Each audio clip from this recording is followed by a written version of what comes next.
Friends, ماما مجھے بچا لو، ماما مجھے بچا لو۔ دریائے سوات میں ڈوب کر جان کی بازی ہار جانے والے ماں، بیٹے اور فیملی کی آخری لمحات کی ویڈیو نے دل چیر کر رکھ دیے۔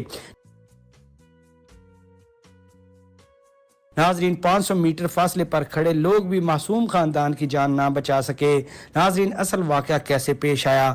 دراصل سیر و تفریح کے لیے سوات جانے والی ڈسکا کی فیملی جب سوات دریا کنارے پہنچے تو صبح ناشتہ کرنے کے بعد وہ دریا میں موجود ایک پہاڑی پر گئے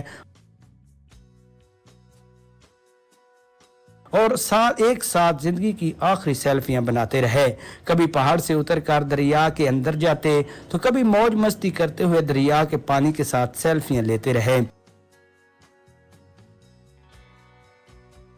پہاڑوں سے شدید بارش کی وجہ سے ایک دم دریا میں سیلابی ریلا آتا ہے اور ایک ہی خاندان کے 11 افراد اس پہاڑی کو اپنی زندگی کا آخری سہارا سمجھ کر چلاتے رہے، خدا را ہمیں بچا لو، لیکن ان کو بچانے کے لیے کوئی نہ آیا۔